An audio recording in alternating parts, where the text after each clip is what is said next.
All right, folks, welcome back. This is our weekend commentary for the ST Mentorship for December 10th, 2021. All right, so you saw this week, it was rather lethargic, lackluster, just going nowhere. And here is the reason why. Here's the economic calendar for the coming week. Obviously, you can see on Monday there's a lack of any real news drivers. On Tuesday, we have 8:30 a.m. dollar high impact PPI number. Wednesday, we have CPI for 2 a.m. for pound. 8:30 a.m. core retail sales for dollar. 2 p.m. on Wednesday, we have high impact FOMC economic projections and FOMC statement and federal funds rate. And then 2:30, we have the FOMC press conference. So Tuesday is going to be wild. That's a day that you got to be very careful. Then Thursday, high impact 3:30 a.m. Eurodollar high impact German flash manufacturing PMI. 7 a.m. high impact asset purchase facility. The official bank rate votes, monetary policy summary, and the official bank rate for pound at 7 a.m. on Thursday. 7:45 high impact euro main refinancing rate and monetary policy statement for euro. Then 8:30 a.m. ECB press conference. So this basically translates into a very volatile week. So we're probably going to see a lot of volatility.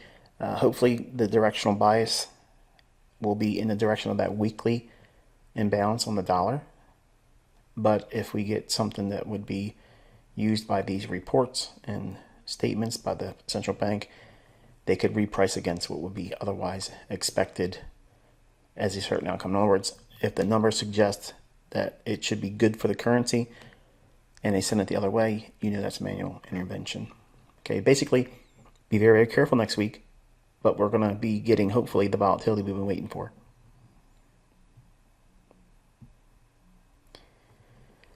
All right, dollar index, daily chart. And I'm going to go through this kind of briefly. I don't want to spend too much time on it. For your notes, just know that next Wednesday, I'll be teaching more in depth with the rejection block. I mentioned we would be going back through the PD arrays and simplifying so that we know what you're looking for, why you're looking for it, when does it occur, and what use does it provide you. All right, so the daily chart on dollar, we're still inside that dealing range here. And one of the things that might be a scenario this coming week, we could potentially see it trade down, take out the sell side, maybe trade into this imbalance, and then work towards trading up here. That would be something I'd like to see. With all the volatility that's expected, that's something I'd like to actually entertain that potential scenario. Now, let's say it runs up here first and takes out the high, and maybe it doesn't necessarily go up this high, but it goes there first, and then it fails. If it goes back below this high, that might spell a run into this area here.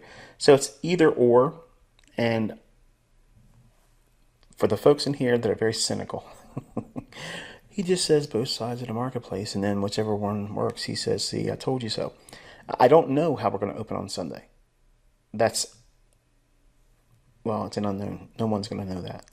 I don't know how Monday's going to trade. There's really no economic news drivers either. So I believe I may have a little bit more insight on what side of the marketplace I'd prefer to see traded to on Tuesday. But before we get into that, before we even close for the week, because the markets are technically still trading at the time of this recording, I would rather see, I anticipate, I expect, I would rather find the dollar reaching up into that 97.50 level than breaking down here first.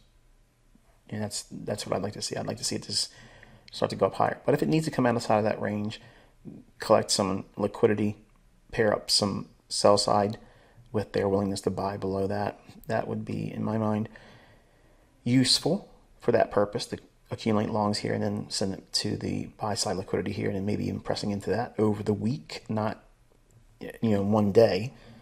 But we'll see what we get. Dollar index hourly chart. Today we ran up hit the bearish order block in here. Now this is all annotations, not something I forecasted. It's just noteworthy things I'm having in the chart, talking points, and just reminding you that there was really nothing going on in the market. It's just consolidating inside its large dealing range. Again, dealing range high, dealing range low. And we're essentially right in the middle or equilibrium. Okay, so in other words, this high, that low, put a fib on that, and where 50% is, that's where it's usually gravitating towards, because it's waiting for all the news that's coming out next week. That's why the large funds are not positioning. That's why they're not covering anything yet. They're not trying to do anything. They're waiting to see if they can get that last bit of squeeze, and or if there's a reason for them to just collapse next week and square their positions ahead of the end of the calendar year. Bearish order block, we trade up into it, we break down. Here is mean threshold, middle of this candle here, and it trades up onto it on that run. We open, run right into it there, and then sell off. Order block here, it trades into that, yeah, but admittedly, I wouldn't be in this. I would not be participating, as I mentioned last night. I'm not going to bore you to death with a long-winded recant of all that I said last night, which was still a good lecture, and it's worthwhile knowing all those things and having that perspective, but I promise I won't drag you through it again today. So we have the old high here. It runs through that. It breaks down. Comes right back up into that mean threshold on the hourly chart. That's what this level is here. So optimal trade entry. And look at the beautiful fill in here. SIBI, right there. Low to high. Runs up, closes it in, then gives up the ghost. Low to high. Almost, it doesn't look like it really got there. I didn't measure it, but almost to consequent encroachment. But I like that right there. Volume imbalance. Look through the candle. Volume imbalance. Trades up into that. Then gives up the ghost and goes lower. This gap in here, it looked like it was trying to draw for that, but still, it just, we can look back at it here in hindsight and say, oh, it did this and did that. And that's great for your logging and your journaling. But I really want to remind you that this is a week where we were very cautious, weren't trying to do anything that would be considered Olympic, and just observing. And by knowing what the economic counter is next week, you see why it's been trading the way it has. It's been not as clean, not as, well, when the market runs and it creates imbalances and leaves very clear liquidity pools, it makes it easy to do the analysis and therefore call one side of the marketplace. When it's lacking that, then obviously we get what we got this week. Eurodollar daily chart. Okay, and again, still inside the range from high to low. This dashed line is that order block, so don't be confused. So from the dealing range low here that was violated by a lower low here. So now the dealing range is this low and this high. Okay, and we're basically inside equilibrium right there. Midpoint of this high, that low. That's where we're trading. Now, let's assume that the dollar index needs to drop down into its daily fair value gap and take out its short-term low for sell-side liquidity. That would spell a run into this high here for Eurodollar. That would be the likely scenario for Euro trading up into this area here. And if it does, be mindful of that range in here on this SIBI. I don't want to have too many things on the chart, but if this gives way, get your measurements on the discount low, consequent encroachment, and then the premium high.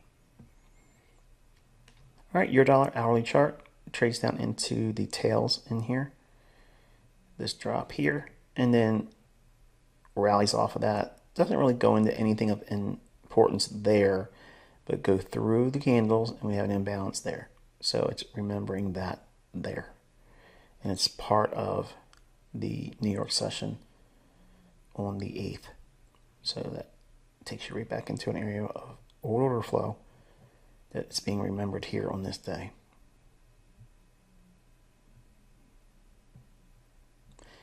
$15-minute time frame on the Eurodollar. Again, just real sloppy. It trades down to the order block here with a fair value gap, but still, I don't like all that. I don't like to see it go low, create some flat lows in here, and then rally up and then come back down for a fair value gap order block. I would never feel comfortable taking that type of trade because these lows, I guarantee you, okay, these are the instances where your broker will say, yeah, it's worth going down here and spreading it and taking the stops out there where your stop would be, okay? And it's just, one of those instances where, yeah, it looks great in hindsight, but I wouldn't be participating in it. Pound dollar, again, just trading off of its low after taking out the dealing range low. This one here has been really squirrely on the daily chart, but on a lower time frame, like 5 and 1 minute chart, it's not been too bad. Here is the hourly chart. Big wick in here. Nice wick as well. There, we trade up in here, and I can't recall. I want to believe I said this, but if I didn't, forgive me. It might have been a conversation I had with my son, but I felt this area up here was a good likely draw on liquidity, and it's also the consequent encroachment area up here, that wick. So up here, if we get some continuation on the upside, we could see that 132.90, 133 big figure in that area, cleaning up some of this buy side. Small little imbalance in here, trades back down into that, and then rally sends it higher against the weekly range direction. So somewhat of a TGIF setup, but went a little bit more than what I would expect for this particular pair. And 15-minute time frame on a British pound, midnight, you can see we have a small little run up in here, imbalance, closes it, sells off, order block, all the buy side's been rebalanced in here. Then we start to rally. We drop back down in for a optimal trade entry here, and they send it higher, running deeper into, and I would have rather seen it trade to 132.80, and it fell short on that. Notice that here. So that's, one of those things about this current environment, this type of trading in this time of year, the level sometimes will fall short. And if you're not nimble, or if you're just holding out for, I'm going to get my level or nothing, many times you can get frustrated. All right, and I just wanted to give this in closing. The NASDAQ, the S&P, and the Dow all look like they're going to probably challenge their all-time highs that were formed here. And I'm only going to show you the NASDAQ chart because I'm only interested in this one specifically. But we took out sell side here, we dropped down, we come off those lows, dipped inside at the buy side and balance, sell side inefficiency. So I think that we could potentially see it trade higher and go attack that 16,800 and then 17,000 big figure on NASDAQ. And I can think we can do that next week. If we take out Thursday's low and we close below that, we close below that right before midnight. Right before midnight on whatever day it would be below this low here. The close needs to be below this low. And as we transfer and transition rather into the next trading day, for instance, like say 11:59 p.m. New York local time, and we're below this low, that to me would be closing below this low, and we're probably going to want to dig deeper into this order block. But as long as we remain above this candle's low, I believe next week we're bullish. I'd like to see it open higher and then come down a little bit, fill in the gap, and then rally away strongly in the beginning of the week. And I'd like to see that happen on all the major averages like S&P, Dow, and the NASDAQ here. So again, I've mentioned how I'm not trying to pick a top. I don't want you thinking that we've formed a top, but I think this high here has set up a lot of folks thinking that we've created the top, and lots of liquidity is resting up in here. So they took it below the sell side here, gathered up and accumulated longs. Where they want to take them off at? Above here and above here. And that's what we'll be looking for and targeting more or less in our studies for stock indices going into next week. Now, yesterday's video, I opened up with a comment suggesting that I would close the video saying what the schedule would be for the remainder of this month of December 2021. The reason why, obviously because of Christmas and New Year's. So the week of Christmas, okay, the week of Christmas, you will have a teaching on that Wednesday. You'll have a normal commentary on the Monday and Tuesday of that week, but there'll be a teaching only on Wednesday, no video on Thursday or Friday.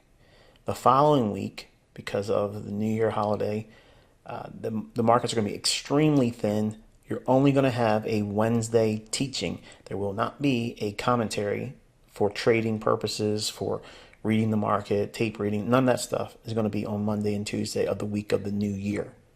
So you're going to have commentaries all the way up to the Wednesday of Christmas week. Then, no video that Thursday, no video that Friday. You won't have a video on the following Monday. You won't have a video on the following Tuesday. You will have a teaching with no real market commentary because the markets are thin. They're not worth looking at. But that is the schedule. And then we won't have a video for that Thursday or Friday. And then we'll have, obviously, the new year. The very next week after the new year begins, we'll resume with commentaries right on Jump Street. And don't expect a lot of volatility. Don't expect a lot of movement in the marketplace. But I will return back to doing commentary. Okay. And I want you all to enjoy your holiday. Don't be in the forums, plunking around trying to spend all your time doing that. Enjoy the holiday and rest. Enjoy your friends and your family. And try to make it a yearly thing. Don't think that you have to be in these markets or in these commentaries during that holiday break. You're just cheating yourself of a good rest and treasured moments with your family. So that's what I'm going to be doing. And I'm counseling you to do the same thing. Okay. And I think that's going to be it. I will talk with you, Lord willing, on Monday with a new commentary. Enjoy your weekend and be safe.